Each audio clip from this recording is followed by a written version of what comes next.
is the Israeli military, I'll use the generic word, so focused on Gaza that this border, which is the seashore, is exposed? Is it really concerned about a flotilla of non-military ships there trying to bring supplies? Or is there a more sinister purpose here behind President Erdogan or whoever organized this thing? They're obviously NGOs. These are not military ships. These are civilian boats, as I understand. Some personal, some commercial, but 1,000 is a lot. Is that goal to clog the Israeli ports and prevent the people of Israel from receiving goods and supplies, much as the Israeli government is preventing the people of Gaza from receiving goods and supplies? No, not at all. The Turks have made it very clear they have no intention whatsoever, no malicious intent, if you will, towards the Israelis. Absolutely not. These are unarmed vessels.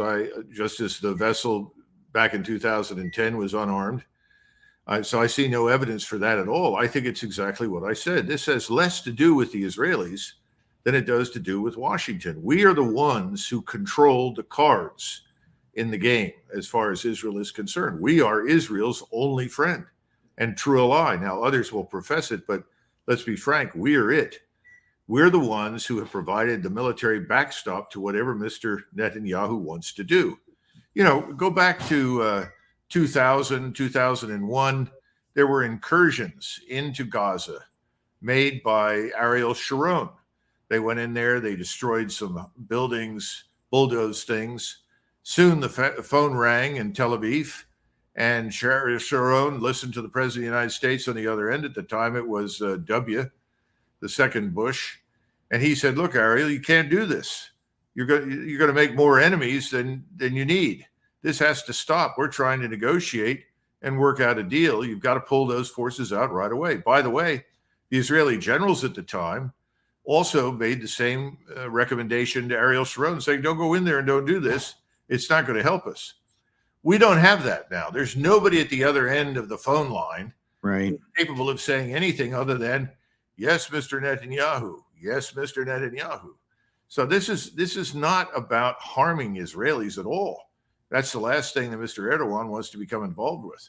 This is about providing aid, but it's a stalking horse to find out what's really going to happen in Washington, to show the world who's really in charge. Well, in 2010, the Israeli commandos stormed the ship. Chris, if you want to put it up again, they killed 10 Turkish soldiers.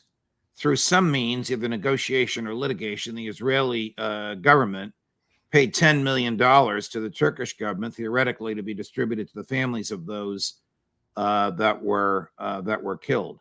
Do you expect a confrontation like that this time? Will the Israelis do everything they can to prevent these NGOs, non-government organizations, from delivering food, water, and fuel to the poor people in Gaza? I don't know, but I suspect there will be an attempt to minimize it, if not stop it altogether, because the Israelis are at war. Their view is that they face an existential threat from Gaza in the form of Hamas. Now, keep in mind that Hamas is a school of fish swimming in an ocean. In order to get to Hamas, get the school of fish, you have to drain the ocean. Now, whether or not they'll ever get to that school of fish is open to debate, but Mr. Netanyahu is draining the ocean. He wants to expel that population. That's the point. Now, some people want to call it genocide. I'm reluctant to use that word. I think expulsion is certainly justified, and there's plenty of evidence, as you pointed out the other day, especially with regard to that refugee camp, for some decisions that certainly are criminal or at least border on it. But the bottom line is that that's what he's up to. That's what he wants to do. He has the backing of probably 85% of the Jewish electorate. They've had it with Hamas. They've had it with Gaza. So the only way this stops, as Mr. Erdogan knows, is for the President of the United States to intervene and stop it. So that's what this flotilla is really all about. While all this is happening, President Putin spoke to a group of BRICS leaders and religious leaders and he told them that he condemns collective punishment. So, Chris, Russian President Vladimir Putin speaking with the president of South Africa.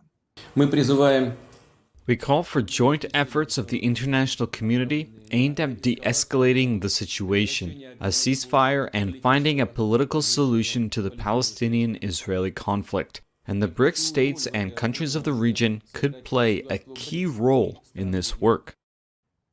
How significant is it that Vladimir Putin, on the cusp of a triumph in Ukraine, has weighed in on this at its hottest moments? Well, we shouldn't be surprised. We've done everything in our power to transform Russia into an implacable enemy of the United States. We've poured buckets of filth and abuse all over Putin's head, condemned him as a criminal, described him in terms I wouldn't use for my mother-in-law. And you won't go there. the bottom line is that he's